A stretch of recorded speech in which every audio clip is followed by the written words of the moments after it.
Dear teachers, welcome to JS and English Learning. We are with Unit 7 of the revised PGTRB syllabus and we are discussing Jane Harrison's Stolen. Stolen in a category of play. It is an aboriginal play, an indigenous play, a stage play, which speaks about the plight of stolen generation of aboriginal people in Australia. அதுல நமக்கு வந்து ஒரு 5 major characters. அதுல Shirley அப்படிங்கிற ஒரு character represents the aboriginal tribe whose children are stolen at regular interval. And she represents the aboriginal community in toto full. அப்போ நமக்கு பாத்தீங்கன்னா இந்த ஷர்லியுடைய குழந்தைகள் எல்லாமே திருடப்பட்டார்கள். அப்புறம் அவருக்கு ஒரே ஒரு குழந்தை மட்டும் இருந்தது. அந்த ஒரு குழந்தையுடைய குழந்தையும் என்ன பண்ணது, திருடப்பட்டது. It was stolen by the welfare state. அப்போ as a aboriginal mother, she kept on searching for a son. What is the name of the son? The name of a son is Linnell. It is mentioned there in the text. அந்த லினல் வந்து எந்த வருஷம் ஷர்லியிடமிருந்து எடுத்து செல்லப்பட்டான் அப்படின்னா, he was taken away in the year 1966. 1966 இந்த லினல் அப்படிங்கிற பையனை Shirley கிட்ட இருந்து பிரித்தார்கள். ஆனா அவன் என்ன பண்ணான், மனமுடைந்து போனாலும் அந்த பிள்ளையை தேடுவதை அவள் நிறுத்தவில்லை. Okay, is information clear, teachers? And we find that the voice of the aboriginal mothers is actually presented as a character there in the form of voices. இந்த எல்லா குழந்தைகளும் எல்லா மதர்ஸும் என்ன பண்றாங்க, ஒன்னா சேர்ந்து கூக்குரல் எடுக்கிறார்கள். ஒவ்வொருத்தரும் தன்னுடைய பிள்ளையின் பெயரை கூப்பிட்டு கத்துற மாதிரி. அவங்க தன்னுடைய ஸ்டோரி, எப்படி தன்னுடைய குழந்தையை வந்து பறித்து கொண்டு போனார்கள் அப்படிங்கிறத கத்தி கதறி சொல்ற மாதிரி ஒரு சீக்வன்ஸ் இருக்கு. அப்ப நம்ம இந்த இதுல பாத்தீங்கன்னா இந்த ஸ்டோரியில நமக்கு இந்த பர்டிகுலர் சீன்ல it is unidentified but intimate setting and there is a bed, and in the bedல பாத்தீங்கன்னா somebody is restless. Who is restless on the stage? Shirley தான் ரெஸ்ட்லெஸ்ஸா இருக்கணும். அப்ப ஷர்லி வந்து என்ன பண்ணிட்டு இருக்கா, she is making several phone calls, and through the phone call conversation we come to know that Shirley's child, her son Linnell, was taken away from her. அப்ப ஏறக்குறைய the atmosphere of this scene is very very heavy, haunting. அதே நேரத்துல she defies authority by trying to trace her son. Authority என்ன சொல்லுது, ஒரு தடவை வந்துட்டு இருந்து குழந்தை போயிடுச்சுன்னா நாங்க பாத்துக்குவோம், நீ கவலைப்படாதுன்னு சொல்லுது. ஆனா இவ விடுற மாதிரி இல்ல. என் குழந்தை அங்க இருக்காங்களா, இங்க இருக்காங்களா, யாரு கூட்டிட்டு போனாங்க, எங்க இருக்காங்க, எந்த ஸ்டேட்ல இருக்கிறாங்க அப்படிங்கிற மாதிரி எல்லாம் she constantly keep on asking lot of question. ஓகேவா? And we come to know about the problem of this Australia's stolen generation. Okay. And லினல் வந்து ஷர்லியிடமிருந்து பிரிக்கப்பட்ட போது லினலுடைய வயது என்ன அப்படின்னு கொஸ்டின் கேட்கலாம். How old was he? He was just 2 years old. And in a series of phone call that we find, இந்த சீன்ல நிறைய ஃபோன் கால் பண்ணிக்கிட்டு இருப்பா. அவ என்ன பண்றா, அத்தாரிட்டிஸ்ட் ஃபோன் பண்ணி என்ன பண்றா, ஏன் என் பிள்ளையை எடுத்துட்டு போனீங்க, இப்ப அவன் எங்க இருக்கிறான் அப்படின்னு ஃபோன் மேல ஃபோன் போட்டு கேட்டுட்டு இருப்பா. ஆனா அந்த சைட்ல இருந்து எந்த பதிலும் வராது. அதே நேரத்துல நம்மால் வந்து அந்த ஒரு சென்டர் ஸ்டேஜ்ல ஒரு பெட் இருக்கும், அதுல உட்கார்ந்து மாதிரி நின்றுட்டு இருக்க மாதிரி, உட்கார்ந்த மாதிரி, படுத்துக்கிட்டு அழுதுகிட்டு அப்படி பேசும் பொழுது இவ்வளவு மாதிரியே இருக்கக்கூடிய நிறைய மதர்ஸ் வந்து என்ன பண்ணுவாங்க, they will also be approaching the agency and authorities and the social service organization and they will be asking for the records of adoption. எங்க போயிருக்கு என் குழந்தை, யாருக்கிட்ட கொடுத்தீங்க சொல்லுங்க அப்படிங்கும் போது அப்படியே அந்த சிங்கிள் வாய்ஸ் வந்து மல்டி வாய்ஸா மாதிரி there will be a cacophony. Cacophonyனா unpleasant noise of various people. This shows the collective struggle of many families who try to identify their children, but all their attempts are in vain.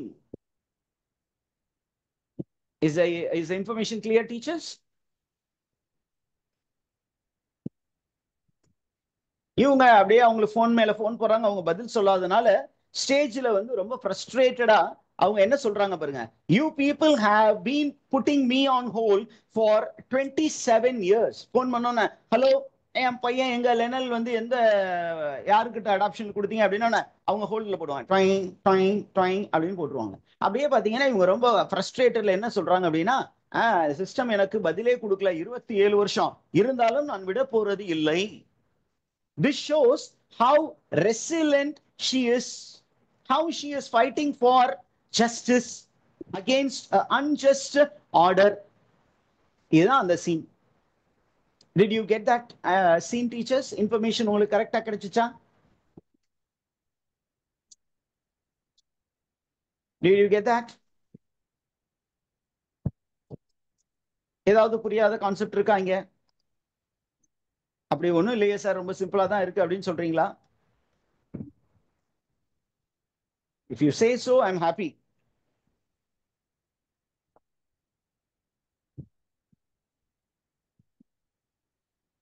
Yeah? Have any questions? Yeah? Clear, sir.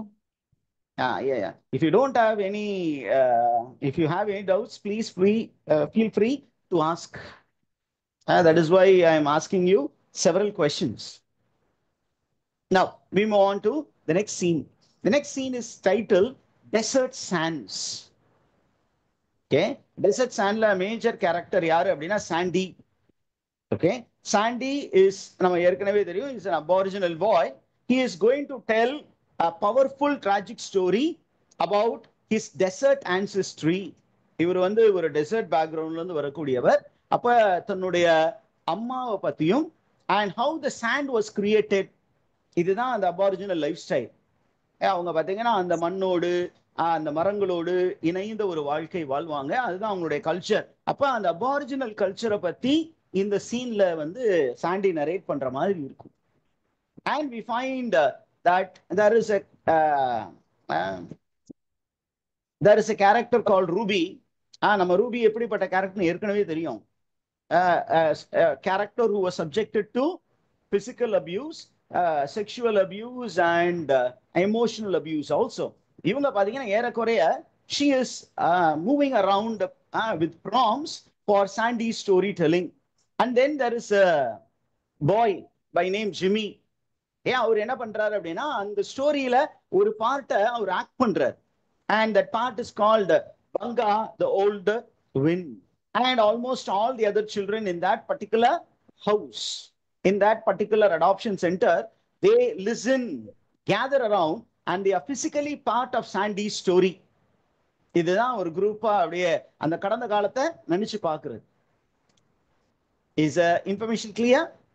இப்ப நமக்கு ஏன் இந்த dessert sands அப்படின்னு நீங்க பாத்தீங்கன்னா, Ruby என்ன பண்றாங்க அப்படின்னு கேட்டீங்கன்னா ரொம்ப ட்ரபிள்டா, ரொம்ப விட்ரானா மாறிட்டாங்க. ஏன்? Because of the constant adoption and the constant abuse. ஒரு தடவை அவங்க ரிட்டர்ன் வரும்பொழுதும் ரொம்ப விட்ரான் ஆயிருக்காங்க, மென்டலி ட்ரபிள்ட் ஆயிருக்காங்க. அப்ப ரொம்ப பயந்து போய் இருக்கிறதுனால ரூபிய ஒரு ட்ரெடிஷனல் ஸ்டோரி சொல்லி அவங்களை என்ன பண்ணலாம், கொஞ்சம் கம்ஃபர்ட் பண்ணலாம் அப்படின்னு யார் முயற்சி பண்றா? சாண்டி முயற்சி பண்றாரு. அப்போ அந்த ஸ்டோரி வந்து அப்படியே ரூபிக்கு கொஞ்சம் சோலேஸ் மாதிரி இருக்குது. அதே நேரத்தில் நம்ம பார்க்குறோம் எல்லா குழந்தைகளும் என்ன பண்றாங்க, அப்படியே they try to gather around and they are trying to become part of the story. Is the idea clear? அப்போ என்ன பண்றாங்க அப்படின்னு கேட்டீங்கன்னா, அவங்களுடைய லேண்ட் எப்படி இருந்தது, ஓகே, அந்த லேண்ட் வந்து அந்த லேண்ட்ல எப்படி ஹியூஜ் ரெட் ராக்ஸ் இருந்தது அப்படிங்கிற விஷயம் எல்லாமே அப்படியே டிஸ்கிரைப் பண்றாங்க. the land, the appearance of the land, what was the wind there and how people lived there, இது எல்லாமே அங்க டிஸ்கிரிப்ஷன் மோட்ல இருக்கு. that gives clear picture of the aboriginal landscape and the mindscape of the aboriginals, how they lived one with nature, facing the harsh realities of the soil. ஆனா எவ்வளவு கஷ்டமா இருந்தாலும் அவங்க சந்தோஷமாக இருந்தாங்க. அப்ப பாத்தீங்கன்னா அந்த மாதிரி ஒரு சிச்சுவேஷன்ல தன்னுடைய அம்மா எப்படி என்ன பண்ணாங்க, தன்னுடைய ஸ்பிரிட்டை காப்பாத்திக்கிட்டு எப்படி தங்களையும் காப்பாற்ற முயற்சி பண்ணாங்க அப்படிங்கிறத சாண்டி சொல்றாரு. So Sandy describes his mother as a woman with strong spirit. Whose mother is a woman with strong spirit and sense of humor?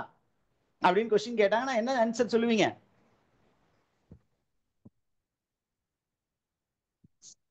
சாண்டிஸ் mother.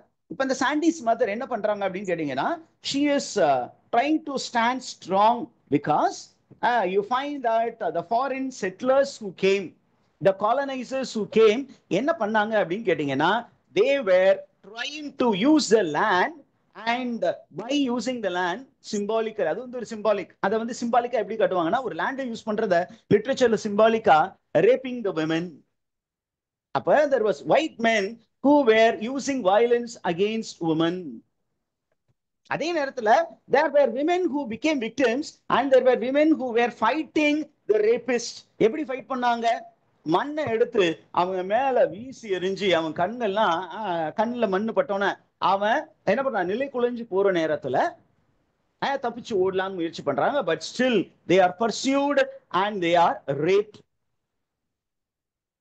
Okay, அதே நேரத்துல நம்ம சாண்டி சொல்றாரு, அந்த மாதிரி ஒரு வயலன்ஸ்ல பிறந்தவன் தான் நானு.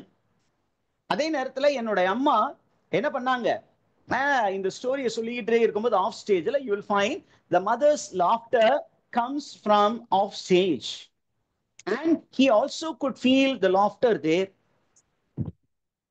Is the information clear, teachers? Appo we come to know how the aboriginal land and the aboriginal women, how they were abused by the colonizers. Okay, and how the offsprings of that particular violence, how they felt mentally, and how they were trying to resist that kind of victimization. அப்படிங்கிறத நமக்கு இந்த சீன்ல கொடுத்துருக்குறாங்க. Particularly நமக்கு இந்த மாதிரி troubled ஸ்டேட்ல இருக்கும்போது நம்முடைய கதையை திருப்பி திருப்பி சொல்லும் பொழுது that becomes a mode of survival. அந்த பெயினை உள்ள வச்சுக்கிட்டே இருக்காம வெளியில நீங்க சொல்லும் பொழுது you can overcome that pain. Okay, அதே நேரத்துல நமக்கு வந்து சிம்பிளா இங்க என்ன சொல்றாங்கன்னா, the red sand that is projected in the scene is a symbol of memory, a symbol of erasure. Eraserனா அந்த past painful memories அப்படியே erase பண்ணி போடுறது. And it also denotes a kind of healing. இது எல்லாமே கொஞ்சம் paradoxical இருக்கும், but this is what is stated there. Shall we move on to the next scene, teachers?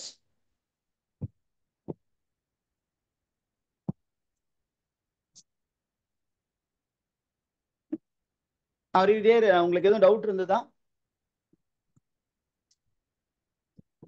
Now we move on to the next scene. This scene is titled Unspoken Abuse 3. ஏற்கனவே unspoken abuse 1 வந்துருச்சு, abuse 2 வந்துருச்சு, இப்போ unspoken abuse 3. இந்த சீன்ல main focus is on Jimmy. ஜிம்மியுடைய past. இந்த பிரசன்ட்ல அவன் வந்து பெருசா வளர்ந்து பெரிய ஜெயில இருக்கிறான், ஒரு ரூஃபியனா இருக்கிறான், ஒரு ஹூலிகன் மாதிரி இருக்கிறான், ஒரு தக்கு மாதிரி இருக்கிறான். ஏன் அப்படின்னா, வாடா பாத்துக்கலாம், என்னையா அடிக்கிறீங்க, நான் அடிக்கிறேன்டா உங்களை நான் என்ன பண்ண மாட்டேன், நிம்மதியாவே இருக்க விட மாட்டேன் அப்படிங்கிற சொல்ற கேரக்டர். ஆனா கடந்த காலத்துல அவன் எப்படி கஷ்டப்பட்டான், அப்படி கஷ்டப்பட்டதுனால இன்னைக்கு அவன் கிரிமினலா மாறிட்டான் அப்படின்னு காட்டுறது. அதுக்கு தான் இந்த சீன் Unspoken Abuse 3. இப்ப பாத்தீங்கன்னா, Jimmy is a young aboriginal boy and this fellow returns abuse. ஏற்கனவே நம்ம பார்த்தோம், ரொம்ப குதிச்சுக்கிட்டு நின்னான் ஒரு வீக்கெண்ட்ல. ஒரு லைனப் சீக்வென்ஸ், எத்தனாவது சீக்வென்ஸ் அது? லைனப் 3-ஆ? நம்ம ப்ரீவியஸ் கிளாஸ்ல பார்த்தோமே. லைனப் 2-ஆ லைனப் 3-ஆ டீச்சர்ஸ்? 2. லைனப் 3. அந்த லைனப் 3ல இவர் ரொம்ப எக்ஸ்பெக்டேஷனோட இருந்தான். அந்த ஒயிட் ஃபேமிலிஸ் நம்மளை கூட்டிட்டு போய் சூப்பரா பாத்துக்குவாங்கன்னு நினைச்சான். ஆனா அங்க போய் நடந்தது வேற. அவனை போட்டு வச்சு மிதி மிதிச்சிருக்கான். அப்ப he becomes completely abused physically. அடி வச்சு சாத்தி அவனை ரொம்ப வேலை வாங்கியிருக்காங்க. இப்ப அவன் வரும்போது எப்படி வராம பாருங்க. He comes back to this what to say, adoption center, and when he comes he is stiff and silent, and in the hand he holds a ball, and there is some secret with him, and other children are trying to notice the change in Jimmy. போகும்போது வேற மாதிரி இருந்தான், இப்ப வர மாதிரி வேற மாதிரி இருக்கானே அப்படின்னு அவனை பார்க்க போறாங்க. அதுல முக்கியமா Ruby knows what has happened to Jimmy because she has similar experience. அவளுக்கு இந்த மாதிரி எக்ஸ்பீரியன்ஸ் இருக்கிறதுனால பார்த்தோன்னே புரிஞ்சுக்கிட்டா, ஓகே ஜிம்மியையும் வச்சு செஞ்சிருக்காங்க. அதனால அவன் என்ன பண்றா, அப்படியே மெதுவா ஜிம்மிக்கு என்ன நடந்தது அப்படிங்கிறத அப்சர்வ் பண்ணிட்டு மற்ற குழந்தைகளை வந்து ஜெஸ்டர் கொடுக்குறான். இங்க பாரு, வாங்க வாங்க, அவனுக்கு என்ன நடந்துச்சுன்னு போய் கேட்போம். அதே நேரத்துல Shirley seems to be bit matured. அவ என்ன பண்றா அப்படின்னு கேட்டீங்கன்னா, ஜிம்மி கிட்ட போய் கொஞ்சம் அவனுக்கு கேர் கொடுக்கலாம்னு நினைக்கிறா. அதே நேரத்துல பாத்தீங்கன்னா மற்ற குழந்தைங்க எல்லாம் என்ன பண்றாங்க, அவங்கிட்ட இருக்கிற சீக்கிரட்டை வெளியில வாங்கலாம் அப்படிங்கிற முயற்சியில இருக்கிறாங்க. So how are they going to get it? By playing a game. How are they going to get it? To play a game. என்ன கேம் போடுவாங்க? They will always sing the haunting patty cake rhyme. And while singing that rhyme, they will try to ask question and the target should answer. இந்த மாதிரி ஒரு விஷயம் நடக்குது. இது எல்லாமே night டைம்ல நடக்கிற மாதிரி இருக்கு. அப்ப நமக்கு என்ன விஷயம் தெரிய வருது அப்படின்னா, Jimmy went with a lot of hope but returned completely abused. And நம்ம குழந்தைங்க வந்து அவன்கிட்ட கொஸ்டின் கேட்கறாங்க. என்ன அப்படின்னு கேட்கறான், where did you go, what did he give to you? இது எல்லாமே ரூபி கிட்ட கேட்டாங்க. Am I right?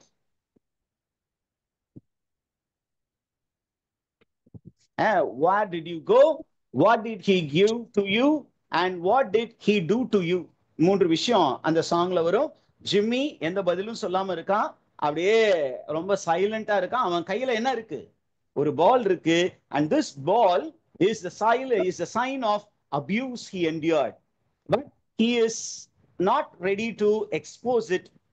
why is he not அப்படிங்கும்போது அவன் ரொம்ப அமைதியா இருக்கிறான். அதுக்கு காரணம் என்ன அப்படின்னா, he is filled with shame and he has also promised not to tell what has happened to him. அப்போ அந்த children கேட்ட question, what did he do to you, is left unanswered. உடனே என்ன பண்றான், அவன் தொடர்ந்து கேட்டு இருக்கிறதுனால ஜிம்மி என்ன பண்றான், போய் பெட்ல குப்புற படுத்துக்கிட்டு குமுறி குமுறி அழுகுறான். அப்போ ஷர்லி போய் என்ன பண்றா, அவளை கம்ஃபர்ட் பண்ண, அவனை வந்து என்ன பண்றா, கம்ஃபர்ட் பண்ண பாக்குறா. அண்ட் இந்த சில்ட்ரன் எல்லாம் என்ன பண்றாங்க, அவனுடைய சிச்சுவேஷனை பார்த்துட்டு அந்த கேமை விளையாடுறதை விட்டுட்டு அவங்களும் போய் உட்கார்ந்து அவங்களுடைய பெட்ல அப்படியே யோசிச்சு பார்த்துக்கிட்டு இருக்காங்க, என்ன நடந்திருக்கும் எனக்கு. அதே நேரத்தில் நமக்கு லைட்டு அப்படியே ஃபேட் ஆகுது. The theme in this particular scene is child abuse and the culture of the colonizer to make the abused silent. பேசக்கூடாது, கொன்றுவேன் அப்படின்னு சொல்லி பயமுறுத்துறது. ஓகே, அதே நேரத்தில் இந்த அபியூஸ்ட் சைட்ல பாத்தீங்கன்னா, the children make a promise and they are not ready to speak about their abuse. நிறைய நேரத்தில் அந்த abused people இந்த மாதிரி தான், ஒண்ணு பயத்தினால பேச மாட்டாங்க, இல்லைன்னா ஒரு ப்ராமிஸ் பண்ணியிருப்பாங்க ஒரு கிஃப்டை வாங்கிட்டு அந்த மாதிரி. ஏன்னா இது சின்ன பிள்ளைங்களை பத்தி இல்லையா, அதனால சின்ன குழந்தைங்க சில நேரத்தை ப்ராமிஸ் பண்ணா அதை கீப் அப் பண்ணணும்னு நினைப்பாங்க. இன்னொன்னு, அந்த சிஸ்டம் which makes policy என்ன பண்ணுது அப்படின்னா, it makes policy for good, but when people are abused, the system is unable to protect the vulnerable. எங்களால வந்து குழந்தைங்களை நல்லா இருக்கணும்னு தான் அனுப்ப முடியும், பட் அங்க நடக்கிறத நாங்க என்ன பண்ண முடியும். ஓகே, அதே நேரத்தில் நம்ம ஷர்லி இந்த சீன்ல பாத்தீங்கன்னா, she represents care, a caring personality. அந்த கேர் அப்படிங்கிற அப்டிராக்ட் எலிமெண்ட்டுடைய மொத்த உருவமா இருக்கிறா. அப்ப அவளுடைய கேர் என்ன பண்ணுது அப்படின்னா, ஜிம்மிக்கு ஒரு ஆறுதலாக இருக்கிறது. Are you there, teachers? Did you understand that? Shall we move on to the next scene? Ruby's descent into madness. இப்போ உங்களுக்கு புரிஞ்சிருக்கும் இந்த சீன் எதை பத்தி அப்படின்னு.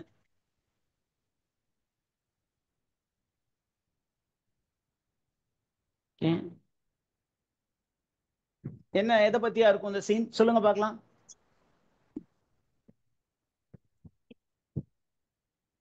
Descent into madness அப்படின்னா, ஏற்கனவே Ruby had presented herself in many lineup and ஒவ்வொரு தடவையும் வேற ஒருத்தர் எக்ஸ்பெக்ட் பண்ணும்போது யாரை கூட்டிட்டு போயிருவாங்க, யாரை அடாப்ட் பண்ணி கூட்டிட்டு போவாங்க, ரூபியை கூட்டிட்டு போவாங்க. ஒவ்வொரு தடவை வரும்போதும் ஒரு கிஃப்டோட வருவா, அவ வந்து ரொம்ப பிசிக்கலி புரோக்கன் ஆகிருப்பா, சைக்காலஜிக்கலி புரோக்கன் ஆகிருப்பா, because she is abused endlessly. என்ன மாதிரி அபியூஸ் அப்படின்னா endless servitude, physical abuse, sexual abuse, and because of that she is emotionally broken. அந்த இந்த அபியூஸ் வந்து எந்த மாதிரி எல்லாம் இருக்கு அப்படின்னா இட்ஸ் a systematic abuse. அதே நேரத்துல there is a racist problem also. இது எல்லாமே நமக்கு கொடுக்கப்படுது. Are you there, teachers? Just 1 second, teacher. So we are with the scene Ruby is a descent into madness. அப்போ ரூபி உடைய சிச்சுவேஷனை தான் இதுல சொல்ல போறாங்க. அண்ட் நம்ம பார்க்க போறோம் that Ruby is abused. அதை வந்து அப்படியே ஸ்டேஜ்ல காட்ட போறாங்க. We are going to have many white figures here. How they exploit and abuse Ruby. அப்ப இந்த ஒயிட் கேரக்டர்ஸ் வந்து ரூபிக்கு என்ன பண்ண போறாங்க? They are going to give endless command. Who are the people அப்படிங்கும் போது அந்த ஒயிட் கேரக்டர்ஸ் நிறைய பேர் வர போறாங்க. யாரு அப்படின்னு கேட்டீங்கன்னா ஒன் இஸ் சியர்லி. இவங்க எல்லாமே ஒயிட் கேரக்டர்ஸ், நல்லா ஞாபகம் வச்சுக்கோங்க. Cheers lady, teenager and arts hole. இது எல்லாமே அந்த ஆர்ட்ஸ் ஹோல் அப்படிங்கிறது கொஞ்சம் செக்ஷுவலைஸ்டு டேர்ம். இது எல்லாமே they are the symbols of oppressive system.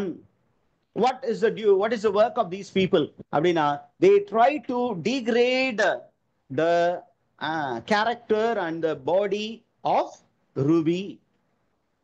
ஒருத்தர் வந்து அவளுடைய டிக்னிட்டியை ஸ்பாயில் பண்ண போறாங்க, ஒருத்தருடைய பாடியையும் மைண்டையும் அபியூஸ் பண்ண போறாங்க, ஒருத்தர் அவங்கள வேலை வாங்க போறாங்க. and ultimately they are going to dehumanize her. ஒரு ஹியூமன் பீயிங் மாதிரி அவளை நடத்தாம ஒரு ஆப்ஜெக்ட் போல, ஒரு அனிமல் போல அவளை நடத்த போறாங்க. இப்போ இவங்க எல்லாருமே மாத்தி மாத்தி மாத்தி மாத்தி என்ன பண்ண போறாங்க? அவளை அபியூஸ் பண்ண போறாங்க. அண்ட் தென் இந்த ஸ்டோரியில மற்ற கேரக்டர்ஸும் வர போறாங்க. ஓகே, என்ன அப்படின்னு கேட்டீங்கன்னா இந்த சில்ட்ரன் தான் என்ன பண்ண போறாங்கன்னா they are going to play the role of the colonizers or the abusers. Okay, இது இவங்க எல்லாம் என்ன பண்ண போறாங்க? ரூபி பக்கத்துல என்ன நடந்துச்சு ரூபிக்கு அப்படின்னு நடிச்சு காட்ட போறாங்க. இதுதான் நமக்கு இருக்கிற அட்மாஸ்பியர். இந்த அட்மாஸ்பியர் பாத்தீங்கன்னா ரொம்ப ரொம்ப சஃபகேட்டிங்.